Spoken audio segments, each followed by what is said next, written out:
Hi friends, bounce back ఛానల్కి స్వాగతం. Indian polity సబ్జెక్ట్లో మనం ఈరోజు సుప్రీంకోర్టు గురించి అన్ని విషయాలు తెలుసుకుందాము. కాంపిటేటివ్ ఎగ్జామ్స్లో ఒక క్వశ్చన్ అయితే కంపల్సరీ వస్తుంది, 2-3 క్వశ్చన్స్ కూడా వెయిటేజ్ని బట్టి రావచ్చు. అయితే మనము కేంద్ర ప్రభుత్వము అనే చాప్టర్లో కార్యనిర్వాహక శాఖ, ఎగ్జిక్యూటివ్, శాసన శాఖ, లెజిస్లేటివ్, అదేవిధంగా న్యాయశాఖ, జ్యుడిషియరీ గురించి నేర్చుకొని రాష్ట్ర ప్రభుత్వానికి వెళ్తాము జనరల్గా.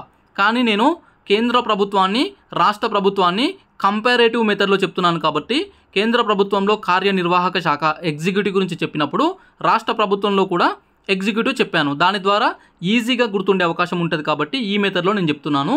అదేవిధంగా కేంద్ర ప్రభుత్వంలో శాసన శాఖ, లెజిస్లేటివ్ గురించి చెప్పినప్పుడు అదే టైంలో రాష్ట్ర ప్రభుత్వంలో లెజిస్లేటివ్ గురించి, శాసన శాఖ గురించి చెప్పాను. ఇప్పుడు కేంద్ర ప్రభుత్వంలో సుప్రీంకోర్టు అంటే జ్యుడిషియరీ, న్యాయశాఖ గురించి నేర్చుకుంటాము.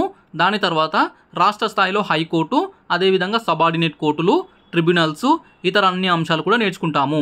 కంపారేటివ్ మెథడ్లో నేర్చుకోవడం ద్వారా మనకు ఈజీగా గుర్తుండే అవకాశం ఉంటుంది, వర్క్ కూడా తక్కువ అవుతుంది.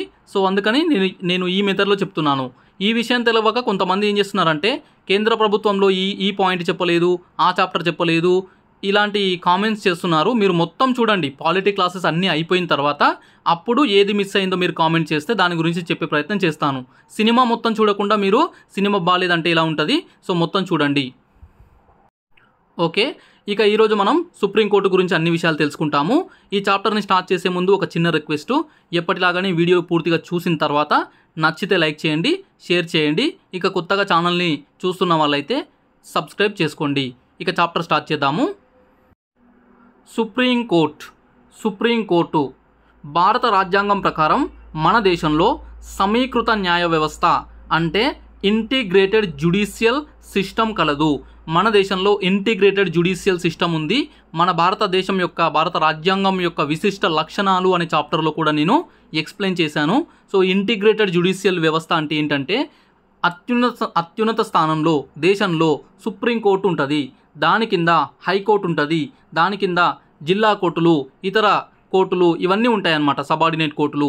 సో ఈ విధంగా ఉన్నప్పుడు కేంద్రం యొక్క చట్టాలు కావచ్చు, రాష్ట్రం యొక్క చట్టాలు కావచ్చు, వేటిపైన అయినా సరే, ఏ అంశం పైన అయినా సరే అన్ని కోర్టులు విచారణ చేపట్టడానికి ఉంది.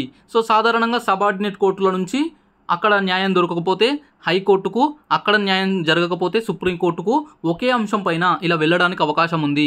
సో అన్నీ కలిసి పనిచేస్తాయి. ఒక అంశం పైన అన్నిటికీ అధికారం ఉంది. అదే ఇంటిగ్రేటెడ్ జ్యుడిషియల్ సిస్టమ్. అదే అమెరికా రాజ్యాంగంలో, అమెరికా దేశంలో అయితే కేంద్ర ప్రభుత్వము అంటే సెంట్రల్ గవర్నమెంట్ చేసిన చట్టాలపైన అక్కడ ఫెడరల్ కోర్టు ఉంటుంది, అది మాత్రమే విచారణ చేస్తుంది. రాష్ట్రాలు ఉన్నాయి కదా, 50 రాష్ట్రాలు యూఎస్ఏలో, ఆ రాష్ట్రాలకు సంబంధించిన అంశాలపైన రాష్ట్రం యొక్క హైకోర్టులు మాత్రమే విచారణ చేపడతవి. ఒకదాంట్లో ఒకటి ఇన్వాల్వ్ కావు, ఒకదానిపైన ఒకదానికి అధికారం ఉండదు. కానీ మన దగ్గర అన్ని కలిసే పనిచేస్తాయి కాబట్టి ఇంటిగ్రేటెడ్ జ్యుడిషియల్ సిస్టమ్ అని చెప్పేసి అన్నాము. ఓకే, ఇక రాజ్యాంగంలో మన కాన్స్టిట్యూషన్లో పార్ట్ 5 ఐదవ భాగంలో కేంద్ర ప్రభుత్వం గురించి ఉంది కదా, అందులోనే ఈ న్యాయ వ్యవస్థ గురించి కూడా, సుప్రీంకోర్టు గురించి కూడా ఉంది. నిబంధనలు అంటే ఆర్టికల్స్ 124 నుంచి 147, 124వ నిబంధన నుంచి 147వ నిబంధన వరకు సుప్రీంకోర్టు వ్యవస్థ పైన, సుప్రీంకోర్టు నిర్మాణం పైన, పరిధి, అదేవిధంగా అధికారాలు, విధులు మొదలైన అన్ని అంశాలు కూడా తెలుస్తాయి. ఎక్కడి నుంచి 124 ఆర్టికల్ నుంచి 147 article, part 5 of the constitution. ఇక జనవరి 28, మన దేశంలో జనవరి 28, 1950 1915న సుప్రీంకోర్టు అయితే ఏర్పాటయ్యింది. సో ఈ సుప్రీంకోర్టు దేశంలో అత్యున్నత న్యాయస్థానము. సో ఈ 1950లో ఏర్పాటైన సుప్రీంకోర్టు కంటే ముందు మనకు 1935 భారత ప్రభుత్వ చట్టం ప్రకారము ఒక ఫెడరల్ కోర్టు అనేది ఉండేది. ఇక దేశంలో అత్యున్నత న్యాయస్థానం ఏదయ్యా అంటే అది సుప్రీంకోర్టే. సో ఫైనల్ జడ్జిమెంట్ అంటే సుప్రీంకోర్టు ఇచ్చిన జడ్జిమెంట్ని ఇక దానిపైన ఇంకెక్కడ కూడా సవాల్ చేయడానికి, ఎక్కడ అప్పీల్ చేసుకోవడానికి లేదు. సుప్రీంకోర్టులోనే అంతిమ తీర్పు అనేది రావడం జరుగుతుంది ఏ కేసుకైనా సరే. ఓకే, ఇక సుప్రీంకోర్టు యొక్క నిర్మాణము. సుప్రీంకోర్టు నిర్మాణము అంటే ఇక్కడ నిర్మాణము అని అంటే సుప్రీంకోర్టు ఎట్లా ఉంటుంది వ్యవస్థ అని చెప్పేసి దాని గురించి అనమాట, సుప్రీంకోర్టు యొక్క బిల్డింగ్ గురించి కాదు. ఓకే, సుప్రీంకోర్టు నిర్మాణము, కంపోజిషన్ ఆఫ్ ది సుప్రీంకోర్టు అంటాము. అదేంటో తెలుసుకుందాము, ఎలా ఉందో చూద్దాము. నిబంధన అంటే ఆర్టికల్ 124 ప్రకారము దేశానికి సుప్రీంకోర్టు ఉంటుంది. మన దేశానికి ఒక సుప్రీంకోర్టు ఉంటుంది అని చెప్పేసి 124 ఆర్టికల్లో తెలుస్తుంది. ఇక 124లో 1 ఓకే 124(1)లో మనకు సుప్రీంకోర్టు నిర్మాణం గురించి తెలుపుతుంది. సుప్రీంకోర్టు కంపోజిషన్ ఎట్లా ఉంటుందని తెలియజేసేది 124(1) ఆర్టికల్. సో ప్రస్తుతం అయితే మన దేశంలో మన సుప్రీంకోర్టులో ఒక ప్రధాన న్యాయమూర్తి 33 మంది ఇతర న్యాయమూర్తులు ఉంటారు. సో ఇదన్నమాట సుప్రీంకోర్టు యొక్క కంపోజిషన్. 1 చీఫ్ జస్టిస్ ఒక ప్రధాన న్యాయమూర్తి, 33 మంది ఇతర న్యాయమూర్తులు అంటే జడ్జీలు దీనితో ఉంటుంది. మొత్తం టోటల్గా ఎంతమంది అంటే 34 ఓకే 33+1 ఓకే. అయితే మనకు సుప్రీంకోర్టు ఏర్పడ్డప్పుడు మొదట్లో మనకు 1950లో 1+7 ఒక ప్రధాన న్యాయమూర్తి 7 మంది ఇతర న్యాయమూర్తులు ఉండేవాళ్ళు. సో కాలక్రమానుసారంగా రాను రాను పెంచుతా పోతూ ఉన్నారు. 1956లో 1+10 అయ్యింది, 1960లో 1+13 అయ్యింది, 1977 1977కి వచ్చే వరకు 1+18 అయ్యింది, 1986లో 1+25 అయ్యింది, 2009లో 1+30 అయ్యింది, 2019లో 1+33 అంటే మొత్తం 34 మంది జడ్జీలు ఉంటారు. క్వశ్చన్ కనుక సుప్రీంకోర్టులో మొత్తం న్యాయమూర్తుల సంఖ్య మొత్తం జడ్జీల సంఖ్య అంటే 34 అని ఆన్సర్ చేయాలి. సో అలా కాకుండా సుప్రీంకోర్టులో ప్రధాన న్యాయమూర్తితో పాటు చీఫ్ జస్టిస్తో పాటు ఇంకా ఎంతమంది న్యాయమూర్తులు ఉంటారు అంటే 33 అని ఆన్సర్ చేయాలి. ఈ తేడా గమనించండి. ఓకే. ఇక 1950 జనవరి 28 నాడు సుప్రీంకోర్టు ఫంక్షనింగ్ స్టార్ట్ అయ్యింది, ప్రారంభమైంది, పని స్టార్ట్ అయ్యింది అని చెప్పాం కదా. సో అది ఎక్కడ అంటే ఢిల్లీలోని పార్లమెంటు భవనంలోని పార్లమెంటు బిల్డింగ్లోని ఛాంబర్ ఆఫ్ ప్రిన్సెస్ అనే బ్లాక్ నుంచి ఆ ఏరియా నుంచి మనకు పని చేయడం అనేది ప్రారంభమయ్యింది. ఇక కొత్త బిల్డింగ్ వచ్చేసి 1958 సుప్రీంకోర్టుకున్న ప్రస్తుతం ఉన్నటువంటి బిల్డింగు నేను తమ్నైలో కూడా పెట్టిన కదా, ఆ బిల్డింగ్ అనేది ప్రస్తుతం ఉన్న భవనంలోకి 1958లో మార్చబడింది సుప్రీంకోర్టు. ప్రస్తుత భవనం యొక్క నిర్మాణం ఉంది కదా, దాని యొక్క రూపశిల్పి ఎవరు అని అంటే గణేష డియోల్కర్ అనే వ్యక్తి ప్రస్తుతం ఉన్నటువంటి సుప్రీంకోర్టు భవనం యొక్క రూపశిల్పి. ఓకే. ఇక జడ్జీలు ఉంటారు కదా న్యాయమూర్తులు, వాళ్ళ యొక్క నియామకం వాళ్ళు ఎట్లా నియామకం అవుతారో చూద్దాము. జడ్జీల నియామకము, జడ్జీలు అన్న న్యాయమూర్తులు అన్న ఒకటే. సో నిబంధన 124(2) 124లోనే 2వ పాయింట్లో మనకు ఈ నిబంధనలో సుప్రీంకోర్టు జడ్జీల యొక్క నియామకం గురించి తెలియజేస్తుంది. సుప్రీంకోర్టు న్యాయమూర్తుల నియామకం అనేది తెలుస్తుంది ఈ ఆర్టికల్ ద్వారా. సో సుప్రీంకోర్టు జడ్జీలను నియమించేది ఎవరు అంటే రాష్ట్రపతి. వీళ్ళను నియమించేది రాష్ట్రపతి, president of India. Okay. So ఎట్లా నియమిస్తారో చూద్దాము. సుప్రీంకోర్టు ప్రధాన న్యాయమూర్తిని సుప్రీంకోర్టు ఇతర న్యాయమూర్తులు ఉంటారు కదా, అంటే ప్రస్తుతం ఉన్నటువంటి సుప్రీంకోర్టు ఇతర న్యాయమూర్తులు ఉంటారు కదా వాళ్ళు, అదేవిధంగా హైకోర్టు న్యాయమూర్తులు ఉంటారు కదా వాళ్ళను సంప్రదించి సుప్రీంకోర్టు ప్రధాన న్యాయమూర్తిని రాష్ట్రపతి నియమిస్తాడు. ఆల్రెడీ ఇప్పుడు ఒక సీజే ఉంటాడు సుప్రీంకోర్టు ప్రధాన న్యాయమూర్తి. కొత్త ప్రధాన న్యాయమూర్తిని నియమించేటప్పుడు ఇప్పుడు ఉన్నటువంటి న్యాయమూర్తులు అందరూ ఉంటారు కదా సుప్రీంకోర్టు వాళ్ళని, హైకోర్టు న్యాయమూర్తులు వాళ్ళందరినీ సంప్రదించి ఈ రాష్ట్రపతి నియమిస్తాడు. ఎవరిని? చీఫ్ జస్టిస్ ఆఫ్ ఇండియాని, సీజే ప్రధాన న్యాయమూర్తిని. ఇది ఫస్ట్ జరుగుతుంది. దాని తర్వాత సుప్రీంకోర్టు ఇతర జడ్జీలు ఉంటారు కదా ఇతర న్యాయమూర్తులు, వాళ్ళను నియమించేటప్పుడు రాష్ట్రపతి సుప్రీంకోర్టు ప్రధాన న్యాయమూర్తి ఆల్రెడీ నియమించి ఉంటాడు కదా ఆ ప్రధాన న్యాయమూర్తిని, అదేవిధంగా అదేవిధంగా హైకోర్టు యొక్క ఇతర జడ్జీలు ఉంటారు కదా వాళ్ళందరినీ సంప్రదించి రాష్ట్రపతి నియమిస్తాడు. ఓకే. అయితే ఈ సుప్రీంకోర్టు యొక్క ఇతర న్యాయమూర్తులు ఉంటారు కదా వాళ్ళని నియమించేటప్పుడు వాళ్ళ నియామకం విషయంలో రాష్ట్రపతి తప్పనిసరిగా సుప్రీంకోర్టు ప్రధాన న్యాయమూర్తిని సంప్రదించాలి. సుప్రీంకోర్టు ప్రధాన న్యాయమూర్తిని సంప్రదించకుండా డైరెక్ట్గా ఇతర న్యాయమూర్తులను నియమించే అవకాశం లేదు. రాష్ట్రపతికి ఖచ్చితంగా సంప్రదించాలి. ఓకే. అయితే ఈ సుప్రీంకోర్టు యొక్క జడ్జీలను నియమించే విషయంలో వివాదం అనేది నడుస్తూ ఉంది. ఒక కాంట్రవర్సీ ఉంది, ఎప్పటి నుంచో ఉంది, దశాబ్దాల కాలం పాటు ఈ కాంట్రవర్సీ జరుగుతూనే ఉంది. రకరకాల జడ్జిమెంట్స్ వచ్చాయి దీనిపైన. సో ఎప్పటికప్పుడు మార్పులు జరుగుతూ ఉంది. అదేంటో చూద్దాము. ఫస్ట్ జడ్జెస్ కేస్ అని చెప్పేసి 1982కు సంబంధించి ఒక కేసు విషయంలో సుప్రీంకోర్టు ఏం చెప్పిందంటే సుప్రీంకోర్టు హైకోర్టు జడ్జీల నియామకం విషయంలో రాష్ట్రపతి కొలీజియాన్ని సంప్రదించడం తప్పనిసరి కాదు. కొలీజియం అంటే ఏంటంటే సుప్రీంకోర్టు ప్రధాన న్యాయమూర్తి చీఫ్ జస్టిసు, అదేవిధంగా అతనితో పాటు ఇతర సీనియర్ కానీ ఏదైనా ఎవరైనా న్యాయమూర్తులు ఉంటారనమాట. వాళ్ళ యొక్క గ్రూప్ అనమాట, దాన్ని కొలీజియం అంటాము.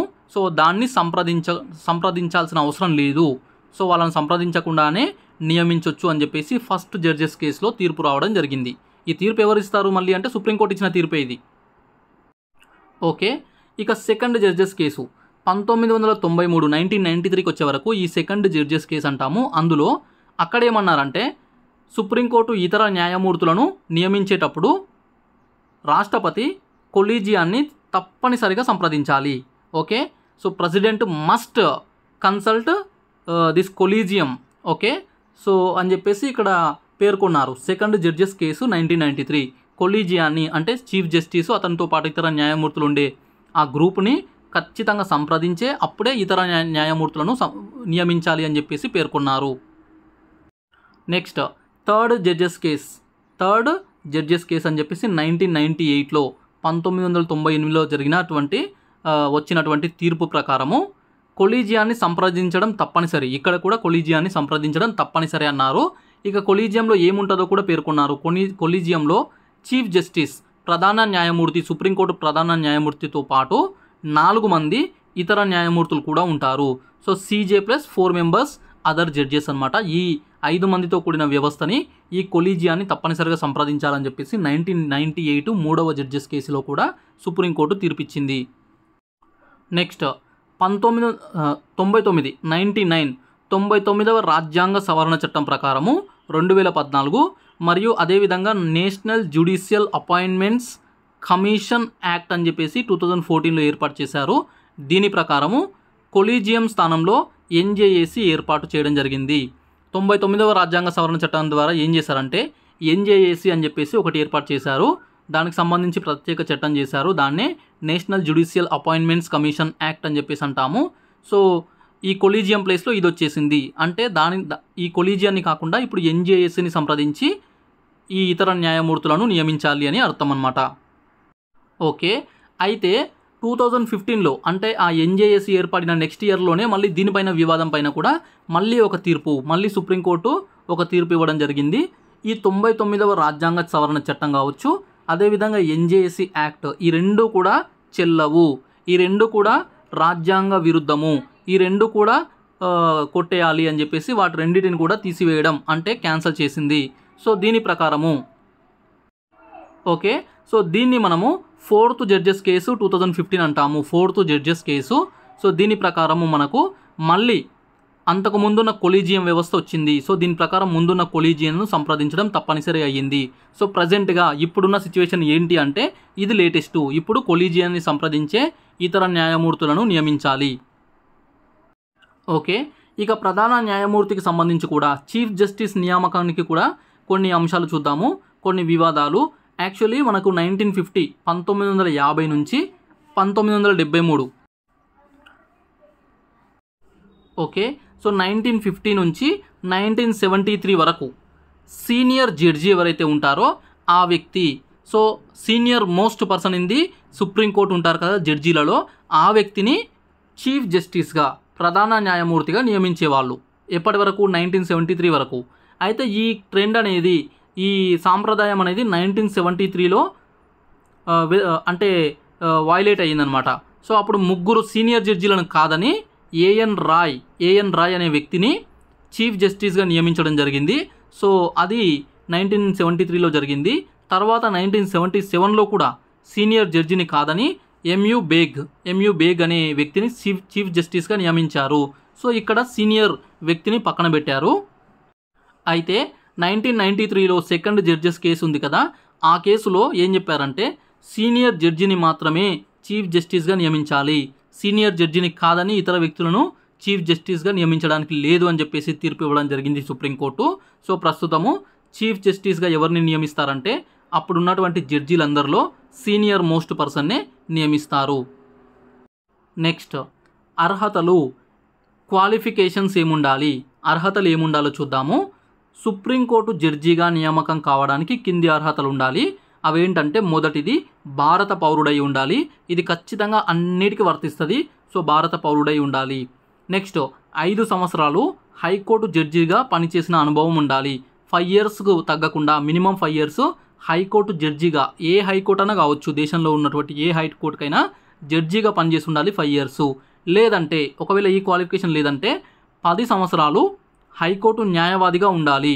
ఏదైనా హైకోర్టులో 10 ఇయర్స్ న్యాయవాది అడ్వకేట్గా ఉండాలి, పనిచేసి ఉండాలి. అది కూడా కాదనుకుంటే రాష్ట్రపతి దృష్టిలో న్యాయ కోవిదుడై ఉండాలి.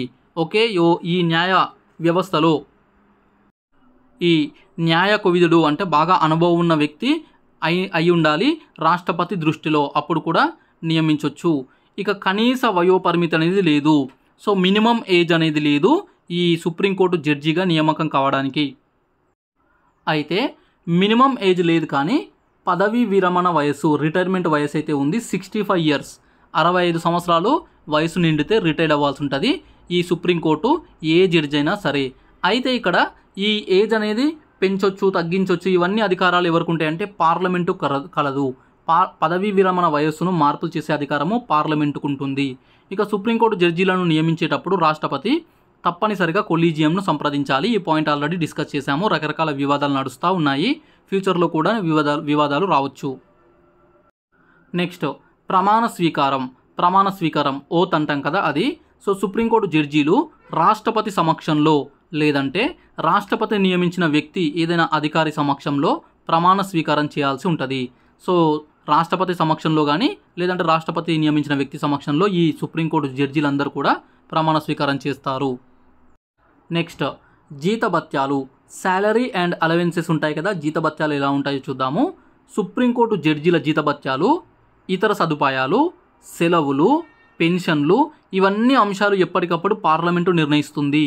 సో పార్లమెంటుకే ఉంది అధికారము సుప్రీంకోర్టు జడ్జీల యొక్క జీతం పెంచడము, మార్పులు చేయడము, ఇతర సదుపాయాలు అన్ని అంశాలపైన. ఇక ఆర్థిక అత్యవసర పరిస్థితుల్లో తప్ప మిగతా సమయంలో సుప్రీంకోర్టు జడ్జీల జీతభత్యాలు తగ్గించబడవు. ఫినాన్షియల్ ఎమర్జెన్సీ, దేశంలో ఎప్పుడైనా ఆర్థిక అత్యవసర పరిస్థితి వచ్చినప్పుడు, ఆర్థిక అత్యవసర పరిస్థితి అని విధించినప్పుడు అప్పుడు మాత్రమే సుప్రీంకోర్టు జడ్జీల జీతభత్యాలు తగ్గించే అవకాశం ఉంటుంది. మిగతా సమయంలో తగ్గించడానికి వీలు లేదు. ఓకే, ఇక సుప్రీంకోర్టులో జడ్జీలలో ప్రధాన న్యాయమూర్తి చీఫ్ జస్టిస్ ఉంటాడు కదా. ఈ చీఫ్ జస్టిస్ యొక్క జీతం ఎంత ప్రస్తుతం అంటే 2,80,000 నెలకు, 2,80,000 రూపాయలు నెలకు జీతంగా ఇస్తారు. సుప్రీంకోర్టు ఇతర జడ్జీలు ఉంటారు కదా, వాళ్ళ యొక్క జీతము 2,50,000. నెక్స్ట్ ఇతర అన్ని రకాల అలవెన్స్లు ఉంటాయి. ట్రావెలింగు, మెడికల్, ఇక అకామిడేషను, ఇలాంటి అన్ని అలవెన్స్లు కూడా ఇవ్వబడతాయి. ఇక పదవీ విరమణ పొందిన జడ్జీలు ఉంటారు కదా, రిటైర్డ్ అయిన జడ్జీలు, వాళ్లకు 50% జీతం అనేది పెన్షన్గా లభిస్తుంది. అంటే వాళ్ళు రిటైర్డ్ అయ్యే టైంకి నెల జీతం ఎంతైతే ఉంటుందో దాంట్లో సగం జీతము పెన్షన్ రూపంలో వస్తుంది. ఒకవేళ 2,80,000 సుప్రీంకోర్టు చీఫ్ జస్టిస్ ఉంది కదా, అతను రిటైర్డ్ అయితే 1,40,000 వస్తుంది. అదే ఇతర జడ్జీలు రిటైర్డ్ అయితే ఈ జీతంతోన అతనికి 2,50,000 అంటే 1,25,000 రూపాయలు జీతంగా అంటే పెన్షన్గా రిటైర్డ్ అయిన తర్వాత లభిస్తుంది నెలకు. నెక్స్ట్ టెన్యూర్ అంటే ఇక్కడ కాల పరిమితి ఉంది కదా, కాల పరిమితి ఎన్ని రోజులు పదవిలో ఉంటారు అనేది రాజ్యాంగంలో పదవీ కాలం గురించి ప్రత్యేకంగా పేర్కొనబడలేదు. ఇన్ని సంవత్సరాల పదవిలో ఉండాలని చెప్పేసి పేర్కొనబడలేదు. అయితే క్రింది 3 విధాలుగా, ఇక్కడ నేను చెప్పే 3 టైప్స్లలో 3 రకాలుగా పదవి నుంచి దిగిపోయే అవకాశం ఉంటుంది. సో పదవి నుంచి వాళ్ళు వెళ్ళాల్సిన అవసరం ఎప్పుడు వస్తుందంటే ఈ 3 రకాల సిచ్యువేషన్స్లో. ఓకే, అందులో మొదటిది చూద్దాము. 65 ఇయర్స్, 65 సంవత్సరాల వయసు నిండినప్పుడు, 65 ఏళ్ళు వచ్చినాయంటే ఆటోమేటిక్గా వాళ్ళు రిటైర్డ్ కావాల్సి ఉంటుంది. ఈ విధంగా దిగిపోతారు. లేదంటే రాజీనామా చేసినప్పుడు, ఎవరైనా చీఫ్ జస్టిస్ కావచ్చు, ఇతర జడ్జి కావచ్చు, రాజీనామా చేసినప్పుడు ఆ పదవి నుంచి దిగిపోవాల్సి వస్తుంది. రాజీనామా లేఖను ఎవరికి ఇవ్వాలంటే రాష్ట్రపతికి సమర్పించాలి. ఓకే, నేను రిజైన్ చేస్తున్నాను నా ఉద్యోగం నుంచి అని చెప్పేసి రాష్ట్రపతికి అందించాల్సి ఉంటుంది. నెక్స్ట్ పార్లమెంటు సూచనలతోన, పార్లమెంటు సూచిస్తే రాష్ట్రపతి చేత తొలగించబడినప్పుడు. సో ఈ జడ్జిలకు సంబంధించిన తీర్మానము పార్లమెంట్లో ప్రవేశపెట్టి వాళ్ళు ఆమోదించి రాష్ట్రపతికి పంపితే అప్పుడు ఒక ఆర్డర్ ఇచ్చేసి అతను దించేస్తాడు. ఇది మూడవది. మొదటిది సాధారణంగా దిగిపోవడము, రెండవది రాజీనామా చేయడము, మూడవది తొలగించడం. ఓకే, అయితే తొలగింపు విధానం ఉంది కదా, అది ఎట్లా ఉంటుందో చూద్దాము. ఎప్పుడు తొలగించవచ్చు, ఏ రీజన్తోన అంటే దుష్ప్రవర్తన, మిస్బిహేవియర్ దుష్ప్రవర్తన, లేదంటే అసమర్థత. ఓకే, అసమర్థత, ఈ 2 కారణాలతోనే తొలగించే అవకాశం ఉంటుంది. తొలగించాలి అంటే ఇందులో ఏదో ఒక రీజన్ చూపించాల్సి ఉంటుంది. ఈ తొలగింపునకు సంబంధించిన తీర్మానం ఏదైతే ఉంటుందో, ఈ ఇంపీచ్మెంట్ ఏదైతే ఉంటుందో దానికి సంబంధించిన తీర్మానము పార్లమెంటులో ప్రత్యేక మెజారిటీతో ఆమోదించాలి. స్పెషల్ మెజారిటీ అంటాము. ఈ స్పెషల్ మెజారిటీతోన దీన్ని ఆమోదించాల్సి ఉంటుంది. పార్లమెంటులో అంటే ఇక్కడ 2 సభల్లో. ఓకే, అయితే ఈ తీర్మానాన్ని ఎక్కడ ప్రవేశపెట్టాలి అంటే ఏ సభలో అయినా ప్రవేశపెట్టవచ్చు, ఎయిదర్ లోక్సభ ఆర్ రాజ్యసభ. ఈ తీర్మానాన్ని లోక్సభలో కనుక ప్రవేశపెడితే 100 మంది సభ్యుల మద్దతు కావాలి. రాజ్యసభలో ప్రవేశపెడితే 50 మంది సభ్యుల మద్దతు తెలుపాలి తప్పనిసరిగా. ఇక ఈ తీర్మానాన్ని ఈ స్పీకర్ ఉంటాడు కదా, స్పీకర్, లోక్సభ స్పీకర్ కానీ రాజ్యసభ చైర్మన్ కానీ వాళ్ళకి ఇవ్వాల్సి ఉంటుంది. ఆ తీర్మానాన్ని స్పీకర్ లేదా చైర్మన్ స్వీకరించవచ్చు లేదా తిరస్కరించవచ్చు. వాళ్ళకి సమర్పించినప్పుడు వాళ్ళు యాక్సెప్ట్ చేసి తీసుకోవచ్చు, లేదంటే తీసుకోకుండా కూడా రిజెక్ట్ చేసే అవకాశం కూడా ఉంటుంది. నెక్స్ట్, ఇక ఈ తీర్మానాన్ని ప్రవేశపెట్టిన తర్వాత స్పీకరు లేదా చైర్మన్ యాక్సెప్ట్ చేశారనుకో, తీసుకున్నారనుకో ఆ తీర్మానాన్ని, అప్పుడు ఆ సభ ఏ సభలో ప్రవేశపెడితే ఆ సభ, లోక్సభ అయితే లోక్సభ, రాజ్యసభ అయితే రాజ్యసభ, ప్రవేశపెట్టిన సభ ఒక విచారణ కమిటీని ఏర్పాటు చేస్తుంది. ఎంక్వైరీ కమిటీని ఒకదాన్ని ఏర్పాటు చేయడం జరుగుతుంది. ఈ విచారణ కమిటీలో, ఎంక్వైరీ కమిటీలో 3 మంది 3 మెంబర్ సభ్యులు ఉంటారు. ఎవరుంటారు వాళ్ళంటే సుప్రీంకోర్టు ప్రధాన న్యాయమూర్తి ఉంటాడు, లేదంటే ఇతర న్యాయమూర్తి ఉంటాడు. ఈ తీర్మానం అనేది సుప్రీంకోర్టు ప్రధాన న్యాయమూర్తికి సంబంధించింది అయిందనుకో, అప్పుడు వేరే న్యాయమూర్తి ఉంటాడు. ఇతర జడ్జిలకు సంబంధించింది అయిందనుకో, సుప్రీంకోర్టు ప్రధాన న్యాయమూర్తి ఉంటాడు. సెకండ్, హైకోర్టు ప్రధాన న్యాయమూర్తి, చీఫ్ జస్టిస్ ఆఫ్ హైకోర్టు ఉంటాడు. నెక్స్ట్, అంటే ఏ హైకోర్టు ప్రధాన న్యాయమూర్తి అయినా ఉండొచ్చు. ఇక రాష్ట్రపతి దృష్టిలో న్యాయ కోవిదుడైన వ్యక్తి, అంటే ఈ చట్టం పైన, ఈ న్యాయం పైన, ఈ జ్యుడిషియరీ సిస్టమ్ పైన బాగా ఎక్స్పీరియన్స్ ఉన్న ఒక వ్యక్తి లేదా 2 వ్యక్తులను కూడా ఈ సభ్యులుగా ఈ కమిటీలో తీసుకోవచ్చు. ఓకే, ఇక విచారణ కమిటీ ఏం చేస్తుందంటే ఆ జడ్జి యొక్క మిస్బిహేవియర్ కావచ్చు, లేదంటే అతని యొక్క అసమర్థత, దుష్ప్రవర్తన లేదా అసమర్థత పైన ఎంక్వైరీ చేసి సమర్థిస్తే, అంటే ఎస్ హీఈజ్ అంటే నాట్ ఎలిజిబుల్ అని చెప్పేసి ఎట్లా దుష్ప్రవర్తన కారణంగా లేదంటే అసమర్థత కారణంగా సమర్థిస్తే ఆ రిపోర్టు ప్రకారము పార్లమెంటు ఉభయ సభలు 2 సభలు కూడా ఆ తీర్మానాన్ని ఆమోదించి రాష్ట్రపతికి పంపుతాయి. రాష్ట్రపతి ఆ జడ్జిని తొలగిస్తున్నట్లుగా ఒక ఆర్డర్ జారీ చేస్తాడు. ఓకే, సో ఇక్కడ స్పెషల్ మెజారిటీతోన ఆమోదించాల్సి ఉంటుంది ఏ సభ అయినా కూడా.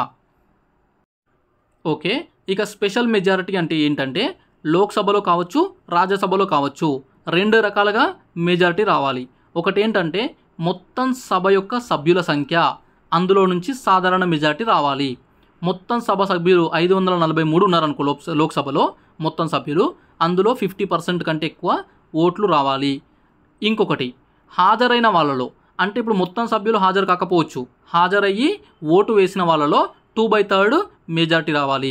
ఈ 2 సాటిస్ఫై అయితే అప్పుడు అది స్పెషల్ మెజారిటీ కింద ఆమోదం పొందుతుంది. ఇలా లోక్సభలో రావాలి, రాజ్యసభలో కూడా రావాలి. ఇక ఇప్పటివరకు ఎవరినైనా తొలగించినరా ఇట్లా అంటే, ఇప్పటివరకు ఎవరిని కూడా, ఏ జడ్జిని కూడా, ఏ చీఫ్ జస్టిస్ని కూడా, ఇతర జస్టిస్లను కూడా తొలగించలేదు. అయితే జస్టిస్ వి రామస్వామి 1991 నుంచి 93 మధ్య కాలంలో ఇతనిపై మాత్రము తీర్మానం ప్రవేశపెట్టి తర్వాత విరమించుకోవడం జరిగింది. ఓకే, ఇక సుప్రీంకోర్టుకు చీఫ్ జస్టిస్, ఇతర న్యాయమూర్తులు కాకుండా కొన్ని రకాల ఇతర జడ్జిలు కూడా ఉంటారు. అవేంటో చూద్దాము. యాక్టింగ్ చీఫ్ జస్టిస్ అంటారు. యాక్టింగ్ చీఫ్ జస్టిస్, దీనికి తెలుగు ట్రాన్స్లేషన్, తెలుగు వర్డ్ ఏంటో నాకు తెలియదు. రాష్ట్రపతి ఎవరైనా ఒక జడ్జిని సుప్రీంకోర్టు యాక్టింగ్ జడ్జిగా నియమిస్తాడు. ఓకే, సో సుప్రీంకోర్టు యాక్టింగ్ జడ్జిగా నియమిస్తాడు రాష్ట్రపతి ఎవరైనా ఒక జడ్జిని. సీజే చీఫ్ జస్టిస్ పదవి ఖాళీ అయినప్పుడు, లేదంటే తాత్కాలికంగా యాబ్సెంట్ అయినప్పుడు, లేదంటే ఈ సీజే తన విధులను నిర్వహించలేని పరిస్థితిలో ఉన్నప్పుడు, ఇలాంటి సిచ్యువేషన్స్లో టెంపరరీగా ఈ యాక్టింగ్ జడ్జి విధులు నిర్వహిస్తాడు. సో ఆ టైంలో అతనే చీఫ్ జస్టిసు. నెక్స్ట్ అడ్హాక్ జడ్జ్ అని చెప్పేసి ఒక రకమైన పదవి ఉంటుంది. సుప్రీంకోర్టు సమావేశాలు ఉంటాయి కదా, ఆ సమావేశాలు ఏర్పాటు కావాలంటే కొంతమంది సభ్యులు ఆ కోరం అనేది ఉండాలి. ఆ కోరం లేనప్పుడు సుప్రీంకోర్టు ప్రధాన న్యాయమూర్తి ఏదైనా హైకోర్టు న్యాయమూర్తి ఉంటాడు కదా, ఆ న్యాయమూర్తిని అడ్హాక్ జడ్జిగా నియమిస్తాడు. అంటే సుప్రీంకోర్టుకు కావాల్సినటువంటి అందరు సభ్యులు సరైన సభ్యులు లేనప్పుడు ఏదైనా హైకోర్టు, దేశంలో ఎక్కడ ఏ రాష్ట్రంకి సంబంధించిన హైకోర్టు అయినా అందులో నుంచి ఒక న్యాయమూర్తిని అడ్హాక్ జడ్జిగా నియమిస్తాడు. ఆ సమయంలో అతను సుప్రీంకోర్టు జడ్జికి ఉండే అన్ని అధికారాలు, విధులు కలిగి ఉంటాడు. అడ్హాక్ జడ్జిగా ఎవరినైనా నియమిస్తే అతడు ఆ టైంకి సుప్రీంకోర్టు జడ్జితో సమానము. Next retired judge. రిటైర్డ్ అయినటువంటి జడ్జిలకు సంబంధించి కూడా ఒక అధికారం ఉంటుంది, అది చూద్దాము. సుప్రీంకోర్టు సీజే చీఫ్ జస్టిస్ ప్రధాన న్యాయమూర్తి ఏ సమయంలో అయినా రిటైర్డ్ అయినటువంటి జడ్జిని తాత్కాలికంగా సుప్రీంకోర్టు జడ్జిగా పనిచేయమని కోరవచ్చు. సుప్రీంకోర్టు లేదా హైకోర్టు యొక్క జడ్జి అంటే ఈ చీఫ్ జస్టిస్ సుప్రీంకోర్టుకు సంబంధించిన జడ్జి కావచ్చు, హైకోర్టుకు సంబంధించిన జడ్జి కావచ్చు, రిటైర్డ్ అయి ఉంటాడు కదా, వాళ్ళలో నుంచి ఎవరినైనా సరే తాత్కాలికంగా అవసరమైనప్పుడు సుప్రీంకోర్టు జడ్జిగా పనిచేయమని కోరవచ్చు. ఇది రిటైర్డ్ జడ్జికి సంబంధించినటువంటి ఒక అంశము. ఓకే, నెక్స్ట్ ఇక మనము సుప్రీంకోర్టు అధికారాలు చూద్దాము. సుప్రీంకోర్టు యొక్క పరిధి, జ్యూరిస్డిక్షన్ అంటాం కదా అది, and powers of the supreme court. Supreme court యొక్క అధికారాలు పరిధి ఎంతవరకు ఉంటుందో చూద్దాము. భారత రాజ్యాంగం ప్రకారము సుప్రీంకోర్టుకు విస్తృతమైన అధికారాలు కల్పించబడ్డాయి. సో చాలా ఎక్కువ అవకాశాలు, ఎక్కువ అధికారాలు సుప్రీంకోర్టుకు కల్పించబడ్డాయి. దీని యొక్క పవర్స్, దీని యొక్క జ్యూరిస్డిక్షన్ అనేది చాలా ఎక్కువగా ఉంటుంది. దేశంలో ఇది ఒక అత్యున్నత న్యాయస్థానము. మన దేశంలో ఇంకా దీనికంటే ఎక్కువగా అప్పీల్ చేసుకునేదానికి వేరే న్యాయస్థానం లేదు. దేశంలో అత్యున్నత న్యాయస్థానం ఏది అంటే సుప్రీంకోర్టే. రాజ్యాంగాన్ని సంరక్షించేది కూడా సుప్రీంకోర్టే. రాజ్యాంగానికి కూడా సంరక్షకుడుగా ఉంటాడు. నెక్స్ట్ ఈ ప్రజల యొక్క ప్రాథమిక హక్కులకు కూడా హామీ కల్పిస్తుంది. గ్యారెంటర్ అంటారనమాట. ఓకే, గార్డియన్ ఆఫ్ ది కాన్స్టిట్యూషన్, అదేవిధంగా guarantor of the fundamental rights of the people. ప్రజల యొక్క ప్రాథమిక హక్కులకు కూడా హామీ కల్పిస్తుంది. నెక్స్ట్ ఈ భారత సుప్రీంకోర్టుకు ఉన్నటువంటి అధికారాలు ప్రపంచంలో ఏ సుప్రీంకోర్టుకు కూడా లేవు అని చెప్పేసి అల్లాడి కృష్ణస్వామి అయ్యర్ వ్యాఖ్యానించడం జరిగింది. ఎవరైనా అంటే రాజ్యాంగ పరిషత్లోని రకరకాల కమిటీలలో డ్రాఫ్టింగ్ కమిటీ, ముసాయిదా కమిటీలో ఒక సభ్యుడు ఇతను ఏమంటాడంటే సుప్రీంకోర్టుకున్న అధికారాలు ప్రపంచంలో ఏ దేశం యొక్క సుప్రీంకోర్టు కూడా లేవు. ఈవెన్ అమెరికా సుప్రీంకోర్టు కూడా లేవు, బ్రిటన్ సుప్రీంకోర్టు కూడా లేవు. అన్ని పవర్స్ అనేటివి మన భారత సుప్రీంకోర్టుకు ఉన్నాయి. ఇక ఆ పరిధి, ఆ అధికారాలు ఏంటో చూద్దాము. రకరకాలుగా ఉంటాయి. అందులో మొదటిది వచ్చేసి వాస్తవ పరిధి, ఒరిజినల్ జ్యూరిస్డిక్షన్ అని చెప్పేసి అంటాము. వాస్తవ పరిధి, వాస్తవ అధికారాలు. ఆర్టికల్ 131 131 నిబంధన ప్రకారము ఈ వాస్తవ పరిధి ఏంటో చూద్దాము. కేంద్రము మరియు ఒకటి లేదా అంతకంటే ఎక్కువ రాష్ట్రాల మధ్య వివాదాలను పరిష్కరిస్తుంది. కేంద్రము ఒకవైపు, రెండు లేదా ఒకటి లేదా ఎక్కువ రాష్ట్రాలన్నీ కలిసి ఒకవైపు ఏదైనా అంశం పైన, ముఖ్యంగా ఈ రాష్ట్రాలు చేసే చట్టాలు కావచ్చు, కేంద్రం చేసే చట్టాలపైన వివాదం వచ్చినప్పుడు వీటి మధ్యలో వాటిని విచారించి, వాటిని తీర్పిచ్చి, వాటిని పరిష్కరించే ఏకైక అధికారం ఎవరికి ఉంది అంటే ఈ సుప్రీంకోర్టుకే ఉంది. Okay, supreme court has exclusive power on this. సుప్రీంకోర్టుకు మాత్రమే ఈ అధికారం ఉంది. నెక్స్ట్ కేంద్రము, అదేవిధంగా కొన్ని రాష్ట్రాలు, ఒకటి లేదా అంతకంటే ఎక్కువ రాష్ట్రాలు ఒకవైపు, మరికొన్ని రాష్ట్రాలు లేదా రాష్ట్రము మరొక వైపు. ఫర్ ఎగ్జాంపుల్ ఇప్పుడు కేంద్రం ఉంది, సెంట్రల్ గవర్నమెంటు, అదేవిధంగా బీజేపీ పాలిత రాష్ట్రాలు కొన్ని ఉన్నాయి. ఆ రాష్ట్రాలు అన్నీ కలిసి ఒకవైపు అయినాయి, సెంట్రల్కి సపోర్ట్ చేస్తున్నాయి కేంద్రము, అదేవిధంగా రాష్ట్రాలు కొన్ని ఒకవైపు ఉన్నాయి. బీజేపీ ఇతర అంటే కాంగ్రెస్ కావచ్చు, లేదంటే ఇతర పార్టీలు ఉన్నటువంటి ఇతర రాష్ట్రాలు అన్నీ కలిసి ఒకవైపు ఉన్నాయి. ఇలాంటి వివాదాలు వచ్చినప్పుడు కూడా ఇక్కడ పరిష్కరించేది ఎవరు అని అంటే సుప్రీంకోర్టే. సుప్రీంకోర్టు మాత్రమే పరిష్కరిస్తుంది, తీర్పిస్తుంది. ఇక మూడవ వాస్తవ పరిధి, మూడవ అంశం ఏంటంటే ఏవైనా రెండు లేదా అంతకంటే ఎక్కువ రాష్ట్రాల మధ్య వివాదాలు. అంటే ఇక్కడ కేంద్రం ఇన్వాల్వ్మెంట్ లేదు, రాష్ట్రాల మధ్యలో. ఇప్పుడు ఏపీ తెలంగాణ మధ్యలో కావచ్చు, లేదంటే ఏపీ కర్ణాటక మధ్యలో కావచ్చు, తెలంగాణ కర్ణాటక మధ్యలో కావచ్చు, ఇలా సింగిల్ స్టేట్స్ మధ్యలో ఒక రాష్ట్రం ఒకవైపు, ఇంకో రాష్ట్రం ఒకవైపు అలా కావచ్చు. లేదంటే 2-3 రాష్ట్రాలు కలిసి ఒకవైపు, 2-3 రాష్ట్రాలు కలిసి ఒకవైపు అలా కావచ్చు. సో స్టేట్స్ మధ్యలో సింపుల్గా చెప్పాలంటే రాష్ట్రాల మధ్యలో వివాదాలను పరిష్కరించేది కూడా ఈ సుప్రీంకోర్టే. ఇవి సుప్రీంకోర్టు యొక్క వాస్తవ అధికారాలు, వాస్తవ పరిధి. ఓకే, అయితే సుప్రీంకోర్టు వాస్తవ పరిధిలోకి రాని అంశాలు కూడా కొన్ని ఉన్నాయి. అంటే ఈ అంశాలపైన సుప్రీంకోర్టు విచారణ చేపట్టరాదు, వీటిపైన తీర్పులు ఇవ్వరాదు, వీటి జోలికి పోదు. అవి ఏంటంటే రాజ్యాంగం అమల్లోకి రాకముందు చేసుకున్నటువంటి ఒప్పందాలు కావచ్చు, సందులు కావచ్చు, నిర్ణయాలు ఇలాంటివి ఉంటాయి కదా, రాజ్యాంగం రాకముందుకు చేసుకున్నటువంటి ఈ ట్రీటీసు ఇవన్నీ ఉంటాయి కదా, వాటిపైన అనమాట. నెక్స్ట్ అంతర్రాష్ట్ర నదీ జలాల వివాదాలు. సో స్టేట్స్ మధ్యలో ఉండే ఈ వాటర్ డిస్ప్యూట్స్ ఉంటాయి కదా, ఇప్పుడు తెలంగాణ మహారాష్ట్ర కావచ్చు, తెలంగాణ ఏపీ కావచ్చు, ఈ విధంగా స్టేట్స్ మధ్యలో ఉండే ఈ వాటర్ డిస్ప్యూట్స్ అనేటివి కూడా ఇన్వాల్వ్ కావడానికి లేదు. సో ఆర్టికల్ 262 ప్రకారము ఈ అంశం తెలుస్తుంది. ఇక ఆర్థిక సంఘానికి సంబంధించిన అంశాలు కూడా ఫినాన్షియల్ కమిషన్ ఉంటుంది కదా, ఫినాన్స్ కమిషన్కి సంబంధించిన అంశాలపైన కూడా ఈ సుప్రీంకోర్టు ఇన్వాల్వ్ కాదు. సో ఆర్టికల్ 280 ప్రకారము.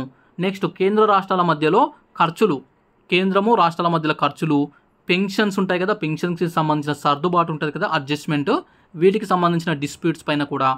ఇక కేంద్రము రాష్ట్రాల మధ్య వాణిజ్య అంశాలకు సంబంధించిన సాధారణ వివాదాలు ఉంటాయి కదా, వాటికి సంబంధించి కూడా ఈ సుప్రీంకోర్టు ఇన్వాల్వ్ కాదు. సుప్రీంకోర్టుకు పరిధి లేదు, వాస్తవ పరిధిలోకి రానటువంటి అంశాలు ఇవి. నెక్స్ట్ రిట్లు జారీ చేసే అధికార పరిధి. రిట్ జ్యూరిస్డిక్షన్ అని చెప్పేసి అంటాము. రిట్లు జారీ చేసే అధికార పరిధి. సో రిట్లు జారీ చేసే అధికారం కూడా సుప్రీంకోర్టుకు ఉంటుంది. సుప్రీంకోర్టు ప్రాథమిక హక్కులకు గ్యారెంటర్ మరియు ప్రాథమిక హక్కులకు సంరక్షకుడు. ప్రజల యొక్క ఫండమెంటల్ రైట్స్ని కాపాడేది, వాటికి ప్రజలకు గ్యారంటీ ఇచ్చేది ఎవరు అంటే సుప్రీంకోర్టే. ఆర్టికల్ 32 ప్రకారము 32వ నిబంధన ప్రకారము సుప్రీంకోర్టుకు రిట్లు జారీ చేసే అధికారం అనేది ఉంటుంది. ఇక ప్రాథమిక హక్కులను అమలు పరచడంలో, అదేవిధంగా సుప్రీంకోర్టు ఈ ప్రాథమిక హక్కులను అమలు పరచడం దాంట్లో భాగంగా రకరకాల రిట్లను జారీ చేస్తుంది. హేబియస్ కార్పస్ కావచ్చు, మాండమస్ కావచ్చు, ప్రొహిబిషను, సెర్షియరీ, కోవారెంటో ఇలాంటి రిట్లను జారీ చేసి ఈ ఫండమెంటల్ రైట్స్ని ఎన్ఫోర్స్మెంట్ చేస్తుంటుంది ఈ సుప్రీంకోర్టు. అయితే ఈ పవర్ అనేది కేవలం సుప్రీంకోర్టుకే లేదు, సుప్రీంకోర్టుతో పాటు హైకోర్టు కూడా ఉంది. హైకోర్టులు కూడా ఈ రిట్లు జారీ చేయొచ్చు. ఇక్కడ ఇంకొక అంశం కూడా గమనించాలి. హైకోర్టులు ఈ ప్రాథమిక హక్కులే కాకుండా ఇతర సాధారణ అంశాలపైన కూడా రిట్లు జారీ చేయొచ్చు. కానీ సుప్రీంకోర్టు కేవలం ప్రాథమిక హక్కులకు సంబంధించి రిట్లు జారీ చేస్తుంది. ఈ విషయంలో సుప్రీంకోర్టు కంటే హైకోర్టులకే ఎక్కువ పరిధి ఉంది. నెక్స్ట్ అప్పీళ్ళ విచారణాధికారాలు. అప్పీల్స్ చేసుకుంటారు కదా కోర్టులో, వాటిని విచారించడము, న్యాయం చేయడము, తీర్పు ఇవ్వడము, వాటికి సంబంధించిన అధికారాలు కూడా సుప్రీంకోర్టుకు ఉంటాయి. అప్పీలేట్ జ్యూరిస్డిక్షన్ అని చెప్పేసి అంటాము. అప్పీలేట్కి సంబంధించి భారత సుప్రీంకోర్టు అప్పీళ్ళ విచారణకు తుది కోర్టు. ఏదైనా ఒక వివాదము, ఏదైనా ఒక అంశంలో అత్యున్నత న్యాయస్థానము సుప్రీంకోర్టు. ఇక మ్యాక్సిమం మనము సుప్రీంకోర్టు వరకు అప్పీల్ చేసుకోవచ్చు. ఇక సుప్రీంకోర్టులో కూడా తీర్పు వచ్చిన తర్వాత దానిపైన మనం అప్పీల్ చేసుకోవడానికి ఇంకా ఏమీ లేదు. సో అదనమాట. హైకోర్టుల తీర్పు వల్ల, హైకోర్టులో ఇచ్చే తీర్పు ఏదైతే ఉంటుందో వాటి వల్ల సంతృప్తి చెందని వారు, ఎవరికైతే ఆ జడ్జిమెంట్ అనేది నచ్చదో, వాళ్ళకు అనుకూలంగా రాదో, సంతృప్తి చెందరో, అలాంటప్పుడు సుప్రీంకోర్టులో ఆ అంశం పైన అప్పీల్ చేసుకోవడానికి అధికారం ఉంటుంది. ఈ అప్పీలేట్ పవర్స్ కూడా, అధికారాలు కూడా 4 రకాలుగా ఉంటాయి. ఓకే, సో మొదటిది వచ్చేసి రాజ్యాంగ సంబంధ అంశాలు. రాజ్యాంగానికి సంబంధించినటువంటి అంశాలు ఆర్టికల్ 132 ప్రకారము ఈ అప్పీలేట్ అధికారాలు చూద్దాము. హైకోర్టు ఇచ్చిన తీర్పు ఉంటుంది కదా, తీర్పుని సుప్రీంకోర్టులో అప్పీల్ చేసుకోవచ్చు. ముఖ్యంగా ఏదైనా చట్టాలు ఉంటాయి కదా, రాష్ట్రాలు చేసే చట్టాలు కావచ్చు, కేంద్రం చేసే చట్టాలు కావచ్చు, అవి రాజ్యాంగానికి వ్యతిరేకంగా ఉంటే, రాజ్యాంగానికి భంగం కలిగిస్తే, రాజ్యాంగానికి సంబంధించిన అంశాలు అయితే, అలాంటప్పుడు ఈ హైకోర్టులు ఇచ్చే తీర్పులు నచ్చకపోతే సుప్రీంకోర్టుకు వెళ్ళొచ్చు, సుప్రీంకోర్టులో అప్పీల్ చేసుకోవచ్చు.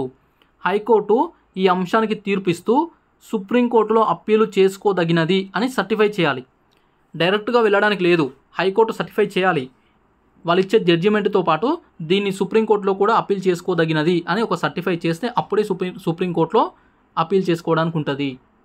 ఓకే, అయితే హైకోర్టు తప్పనిసరిగా సర్టిఫై చేసి ఇస్తుందా అంటే ఇవ్వచ్చు, ఇవ్వకపోవచ్చు. అలాంటప్పుడు సుప్రీంకోర్టు ఇవ్వకపోతే తీసుకోదు.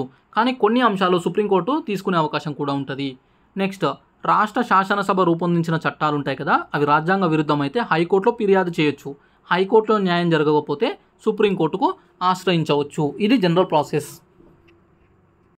Next civil appeal. Civil appeals అంటాము. సివిల్ మ్యాటర్స్కి సంబంధించి సాధారణ అంశాలు.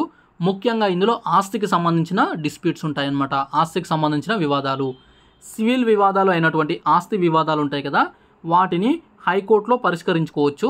ఒకవేళ హైకోర్టులో న్యాయం జరగకపోతే అప్పుడు సుప్రీంకోర్టును ఆశ్రయించవచ్చు. సుప్రీంకోర్టులో అప్పీల్ చేసుకునే అధికారము, అవకాశం అయితే ఉంటుంది. వాస్తవానికి ఈ సివిల్ కేసులను సుప్రీంకోర్టులో పరిష్కరించుకోవాలి అంటే ఆస్తి విలువ కనీసము 20,000 రూపాయలు ఉండాలి.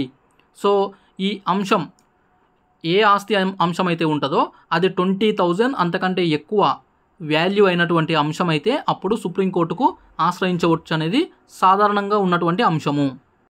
అయితే కానీ ఈ 30వ రాజ్యాంగ సవరణ చట్టం 1972 1972లో 30వ రాజ్యాంగ సవరణ చట్టం ద్వారా ఈ 20,000 రూపాయల అంశం అనేది తొలగించారు. ఈ లిమిట్ అనేది తీసివేయడం జరిగింది.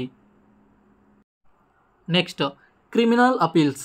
క్రిమినల్ మ్యాటర్స్కి సంబంధించి క్రిమినల్ అపీల్స్ ఏవైనా ఉంటాయి కదా, అవి కూడా సుప్రీంకోర్టులో అప్పీల్ చేసుకోవచ్చు. ఆర్టికల్ 134 ప్రకారము సుప్రీంకోర్టు ఈ క్రింది సందర్భాలలో క్రిమినల్ అప్పీలను స్వీకరిస్తుంది.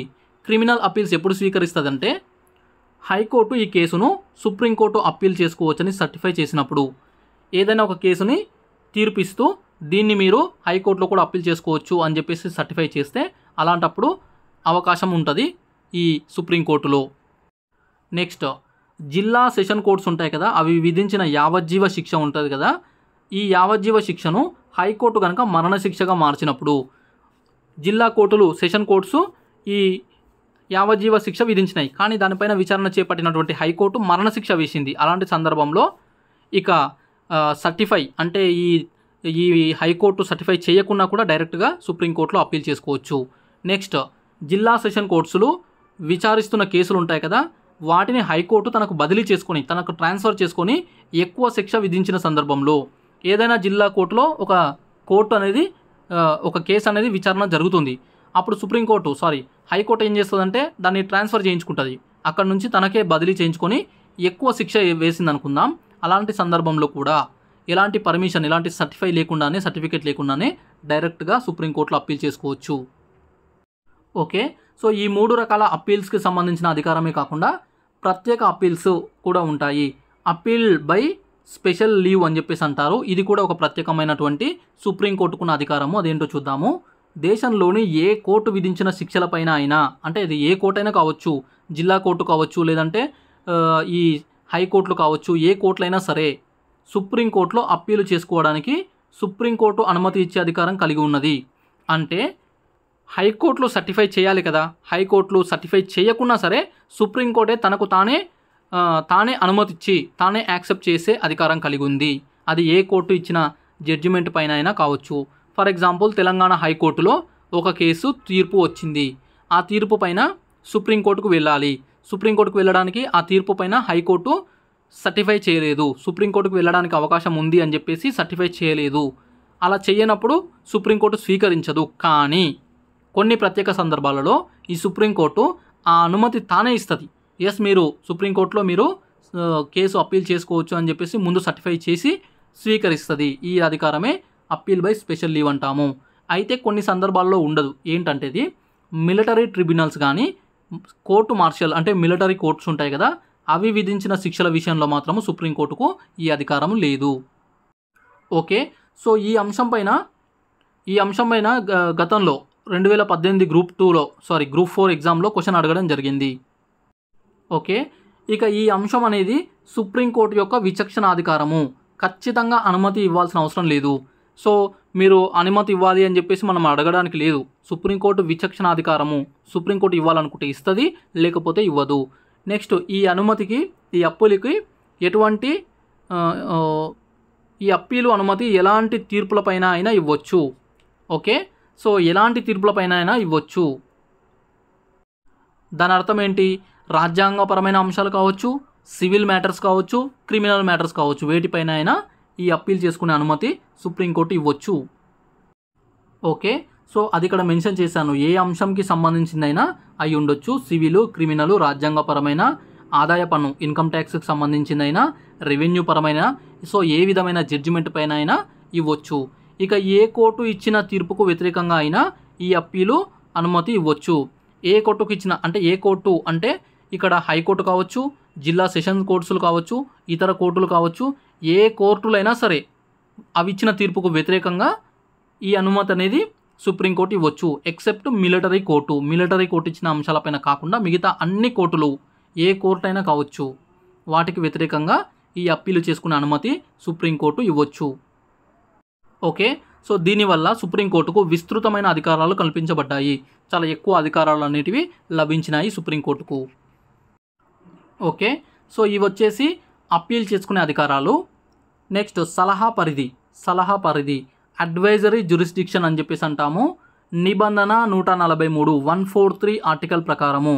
సో చాలా ఇష్టమైన నెంబర్ ఇది అందరికీ, 143 అనే నెంబరు. ఈ నెంబర్ ప్రకారము, ఈ నిబంధన ప్రకారము సుప్రీంకోర్టును రాష్ట్రపతి న్యాయ సలహా కోరవచ్చు. సో ఇక్కడ రాష్ట్రపతికి ఎప్పుడైనా న్యాయ సలహా కావాలంటే సుప్రీంకోర్టు దగ్గరికి వెళ్ళి 143 అని చెప్పొచ్చు అనమాట. ఓకే, అయితే ఎలాంటి అంశాలపైన వెళ్తాడో చూద్దాము. రాజ్యాంగపరమైన అంశం పైన కానీ లేదంటే ప్రజాపరమైన వివాదాంశంని కానీ రాష్ట్రపతి సుప్రీంకోర్టును సలహా కోరవచ్చు. సో కాన్స్టిట్యూషనల్ మ్యాటర్స్కి సంబంధించి, అదేవిధంగా పబ్లిక్ మ్యాటర్స్ ఉంటే వాటిపైన సలహా సుప్రీంకోర్టుని రాష్ట్రపతి కోరవచ్చు 143వ నిబంధన ప్రకారము. అయితే రాష్ట్రపతి ఈ సలహాను పాటించాలనే నియమం లేదు. ఓకే, సో రాష్ట్రపతి ఖచ్చితంగా పాటించాల్సిన అవసరం లేదు. తనకు నచ్చితే పాటించవచ్చు, లేకపోతే పక్కన పెట్టేయచ్చు. Next court of record. Court of record అని చెప్పేసి అంటాము. ఆర్టికల్ 129 ప్రకారము కోర్ట్ ఆఫ్ రికార్డు, సుప్రీంకోర్టు వివిధ కేసుల్లో ఇచ్చిన తీర్పులు ఏవైతే ఉంటాయో వాటిని రికార్డు రూపంలో భద్రపరచుకోవడమే కోర్ట్ ఆఫ్ రికార్డ్ అంటాము. వీటిని తెలుగులో అనుపూర్వికాలు అంటాము. తెలుగు వర్డ్స్ కొన్ని చాలా డిఫికల్ట్గా ఉంటాయి. ఈవెన్ తెలుగు మీడియం వాళ్ళు కూడా వాటిని అర్థం చేసుకోలేరు. సో అందుకని చెప్పేసి కొన్ని ఇంగ్లీష్లోనే చూసుకోవాల్సి ఉంటుంది. అనుపూర్వికాలు అంటారు. అనుపూర్వికాలు అంటే కోర్ట్ ఆఫ్ రికార్డ్ అనమాట. సో రకరకాల సందర్భాలలో రకరకాల జడ్జిమెంట్స్ ఇస్తారు కదా, ఆ జడ్జిమెంట్స్ని భద్రంగా దాచిపెడతారు. ఇవి సాధారణ చట్టాల వల్లే చలామణి అవుతాయి. సో ఒక కేసులో ఎప్పుడో జడ్జిమెంట్ ఇచ్చి ఉండొచ్చు, అది ఒక చట్టంలాగా కూడా పనిచేస్తుంది. ఆ జడ్జిమెంట్ అనేది దాన్ని బేస్ చేసుకొనే ఇతర అంశాలు, ఇతర కార్యక్రమాలు చేయాల్సి ఉంటుంది. సో వీటిని ధిక్కరించిన వారిపైన కోర్టు ధిక్కరణ నేరం కింద చర్యలు తీసుకోవచ్చు. సో ఒక జడ్జిమెంట్ ఇస్తే ఆ జడ్జిమెంట్కి వ్యతిరేకంగా ఎవరైనా ప్రవర్తిస్తే వారిపైన కోర్టు ధిక్కరణ కేసు అని చెప్పేసి, నేరం అని చెప్పేసి కేసు పెట్టి చర్యలు తీసుకోవచ్చు. నెక్స్ట్ న్యాయ సమీక్షాధికారము, జ్యుడిషియల్ రివ్యూ అంటాము. న్యాయ సమీక్షాధికారము కేంద్ర రాష్ట్ర ప్రభుత్వాలు చేసిన చట్టాలు, ఆర్డర్లు రాజ్యాంగ విరుద్ధమైతే వాటిని న్యాయ సమీక్షాధికారం ద్వారా అంటే జ్యుడిషియల్ రివ్యూ ద్వారా అమలు కాకుండా చూసే అధికారము సుప్రీంకోర్టుకు కలదు. సో కేంద్రం కావచ్చు, రాష్ట్రం కావచ్చు, ఏవైనా చట్టాలు చేస్తే అవి రాజ్యాంగానికి వ్యతిరేకంగా ఉంటే సో వాటిని రివ్యూ చేసి, వాటిని సమీక్షించి అవి తప్పు, అవి రాజ్యాంగానికి వ్యతిరేకంగా ఉన్నాయి, చెల్లవు అని చెప్పేసి వాటిని నిలిపేసే, వాటిని అమలు కాకుండా చూసే బాధ్యత, అధికారం కూడా ఈ న్యాయ సమీక్షాధికారం ద్వారా సుప్రీంకోర్టుకు లభిస్తుంది. నెక్స్ట్ ఇంకొక అధికారం కూడా ఉంటుంది, రాజ్యాంగ వివరణ అంటాము. కాన్స్టిట్యూషనల్ ఇంటర్ప్రిటేషన్ అని చెప్పేసి అంటాము. భారత రాజ్యాంగం యొక్క స్ఫూర్తి, ఇతర అంశాలు వాటిపైన వివరణ ఇచ్చే అంతిమ అధికారం సుప్రీంకోర్టుకు కలదు. దీని మీనింగ్ ఏంటంటే మన రాజ్యాంగం యొక్క స్ఫూర్తి అంటే స్పిరిట్ ఏంటి, మన రాజ్యాంగం యొక్క కంటెంట్ ఏంటి, మన రాజ్యాంగం యొక్క పనితీరు ఏంటి, ఆశయాలు ఏంటి, వీటిపైన ఒక వివరణ, ఒక ఎక్స్ప్లెనేషన్ ఇచ్చే అధికారము సుప్రీంకోర్టుకు ఉంటుంది, అంతిమ అధికారము. సో దీనిపైన సుప్రీంకోర్టు ఏం చెప్తుందో అదే అంతిమము, అదే ఫైనల్ అనమాట. దాన్నే మనం ప్రామాణికంగా తీసుకోవాల్సి ఉంటుంది. ఈ అధికారం కూడా కాన్స్టిట్యూషనల్ ఇంటర్ప్రిటేషన్ అనే పేరుతో మన సుప్రీంకోర్టుకు ఉంది. నెక్స్ట్ ఇతర అధికారాల పరిధి, ఇతర అధికారాలు పరిధి, అదర్ పవర్స్ అని చెప్పేసి అంటాము. అవేంటో చూద్దాము. ఇప్పటి వరకు డిస్కస్ చేసిన పవర్సే కాకుండా కొన్ని ఇతర అధికారాలు కూడా ఉంటాయి. రాష్ట్రపతి, ఉపరాష్ట్రపతి ఎన్నికలు ఉంటాయి కదా, వాటిపైన వివాదాలు ఏమైనా ఉంటే, ఏమైనా డిస్ప్యూట్స్ ఉంటే వాటిని విచారించి సుప్రీంకోర్టు తీర్పిస్తుంది. ఈ సుప్రీంకోర్టు ఇచ్చిన తీర్పే అంతిమము, ఫైనల్. సుప్రీంకోర్టు ఇచ్చిన జడ్జిమెంట్ బేస్ చేసుకొని ఈ రాష్ట్రపతి, ఈ ఉపరాష్ట్రపతి కొనసాగడమో దిగిపోవడమో జరుగుతుంది. Next UPSC, union public service commission. SPSC అంటే స్టేట్ పబ్లిక్ సర్వీస్ కమిషను. అంటే ఇప్పుడు తెలంగాణ అయితే టీఎస్పీఎస్సీ, ఏపీ అయితే ఏపీపీఎస్సీ అట్లా అనమాట. నెక్స్ట్ జేఎస్పీఎస్సీ అంటే joint state public service commission. అంటే కొన్ని చోట్ల 2 లేదా అంతకంటే ఎక్కువ రాష్ట్రాలకు ఉమ్మడి రిక్రూట్మెంట్ బోర్డు ఉంటుంది, పబ్లిక్ సర్వీస్ కమిషను. అలాంటివి వాటి చైర్మన్స్ కావచ్చు, వాటి సభ్యులు ఉంటారు కదా, వాళ్ళపైన విచారణ అంటే వాళ్ళ యొక్క పనితీరు, వాళ్ళ యొక్క ప్రవర్తన, వాటిపైన విచారణ చేపట్టి ఏదైనా సమస్య ఉంటే, వాళ్ళు మిస్బిహేవియర్ చేసినట్లయితే, వాళ్ళు ఏమైనా అక్రమాలకు పాల్పడినట్లయితే చర్యలు తీసుకోమని రాష్ట్రపతికి సూచిస్తుంది ఈ సుప్రీంకోర్టు. ఇది కూడా ఒక అధికారము. నెక్స్ట్ సుప్రీంకోర్టుకు తాను ఇచ్చిన తీర్పులపైనే రివ్యూ చేసుకునే అధికారం కూడా కలదు. సో సుప్రీంకోర్టు ఒకసారి ఒక తీర్పు ఇచ్చింది, దాన్ని రివ్యూ చేసుకొని నెక్స్ట్ టైంలో, నెక్స్ట్ కేసులో దాన్ని మార్చుకునే అధికారం కూడా, దానికి వ్యతిరేకంగా ఇంకొక తీర్పు ఇచ్చే అధికారం కూడా సుప్రీంకోర్టుకు ఉంది. అంటే సెల్ఫ్ కరెక్టింగ్ ఏజెన్సీగా కూడా పనిచేస్తుంది. తాను ఇచ్చిన తీర్పులను తానే రివ్యూ చేసుకొని ఇంకొక తీర్పు కూడా ఇచ్చే అధికారము ఈ సుప్రీంకోర్టుకు కలదు.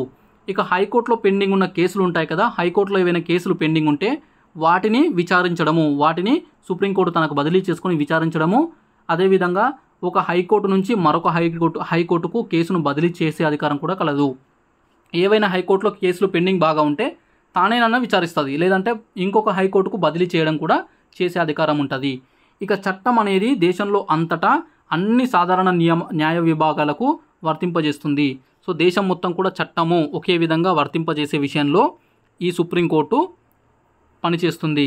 అంటే ఇక్కడ సాధారణ బాడీస్, సాధారణ విభాగాలు కావచ్చు, న్యాయ విభాగాలు కావచ్చు, ఏవైనా చట్టాన్ని ఒకే రకంగా ఇంప్లిమెంట్ చేయాల్సి ఉంటుంది. ఈ బాధ్యత కూడా, ఈ అధికారం కూడా సుప్రీంకోర్టుకు ఉంది. ఇక దేశంలో ఉన్న అన్ని కోర్టులు, అవి ఏ కోర్టులైనా కావచ్చు, హైకోర్టులు కావచ్చు, ట్రిబ్యునల్స్ కావచ్చు, జిల్లా కోర్టులు కావచ్చు, ఏ సబార్డినేట్ కోర్టులైనా కావచ్చు, అవన్నీ కూడా ఆ కోర్టులు, ట్రిబ్యునల్స్ అన్నిటిపైన కూడా కంట్రోల్ ఎవరికి ఉంటుందంటే, నియంత్రణ ఎవరికి ఉంటుందంటే సుప్రీంకోర్టుకే ఉంటుంది. సో అన్నిటిని కంట్రోల్ చేస్తూ, అన్నిటిని సూపర్వైజ్ చేస్తూ పని చేస్తుంటుంది ఈ సుప్రీంకోర్టు. ఓకే, సో ఇది కంప్లీట్గా సుప్రీంకోర్టుకు సంబంధించిన అన్ని అంశాలు. సో ఇంకా మీకు ఏమైనా డౌట్స్ ఉంటే, ఏమైనా అర్థం కాకపోయి ఉంటే, సో వాటిని మీరు కామెంట్ రూపంలో అడగండి, నేను క్లియర్ చేస్తాను. ఇక ఈ వీడియో, ఈ కంటెంట్, ఈ చాప్టర్ నచ్చింది అనుకుంటున్నాను. నచ్చితే లైక్ చేయండి, షేర్ చేయండి. ఇక ఛానల్ని సబ్స్క్రైబ్ చేసుకోండి. చూస్తూ ఉండండి bounce back channel. Thank you so much.